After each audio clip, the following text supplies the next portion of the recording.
काल भैरव का प्राकट्य उद्भव कथा। प्राचीन काल में ब्रह्मा, विष्णु और महेश के बीच यह चर्चा हुई, इस सृष्टि में सर्वश्रेष्ठ कौन है। ब्रह्मा ने कहा, मैं सृष्टि का रचयिता हूं, अतः मुझसे महान कोई नहीं। विष्णु ने कहा, मैं पालन करता हूं, इसलिए मैं श्रेष्ठ हूं। तभी वह शिवजी प्रकट हुए और बोले, सर्वश्रेष्ठ वह है जो सृष्टि, स्थिति और संहार तीनों का आधार है। किंतु ब्रह्मा को अहंकार हो गया।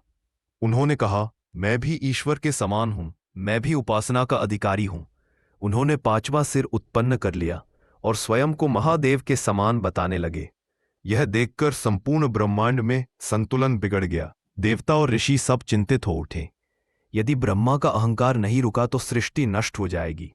तब शिवजी ने अत्यंत तेजस्वी रूप धारण किया। उनकी जटाओं से एक भयंकर अग्नि प्रकट हुई और उस अग्नि से काल भैरव प्रकट हुए। भैरव का रूप अत्यंत भयानक था। शरीर काला, त्रिशूल और खड्ग हाथ में, गले में मुंडमाला, नेत्रों से अग्नि की ज्वालाएं। वे सीधे ब्रह्मा के पास पहुंचे और एक झटके में उनके अहंकार रूपी पांचवें सिर को काट दिया। सभी देवता भयभीत हो गए, लेकिन भैरव शांत स्वर में बोले, मैंने ब्रह्मा के अहंकार का विनाश किया है, स्वयं ब्रह्मा का नहीं। फिर उन्होंने उस कटा हुआ सिर अपने हाथ में लिया और समस्त लोकों में घूमने लगे, क्योंकि ब्रह्मा के सिर के कारण उन्हें ब्रह्मा हत्या का दोष लग गया था। जब तक उन्होंने काशी, वाराणसी में प्रवेश नहीं किया, तब तक वह सिर उनके हाथ से अलग नहीं हुआ।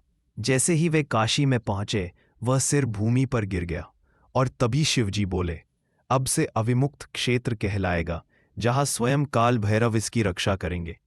उस दिन से काल भैरव काशी के कोतवाल पालक देवता कहलाए। वे धर्म की रक्षा करने वाले, भक्तों के पाप हरने वाले और मृत्यु के बाद मोक्ष दिलाने वाले देव बन गए।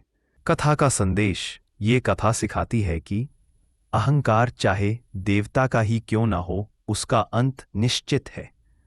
शिव अपने स्वरूप से ही सृष्टि में संतुलन बनाए रखते हैं। काल भैरव न्याय, अनुशासन और मर्यादा के देव हैं, जो धर्म की रक्षा करते हैं।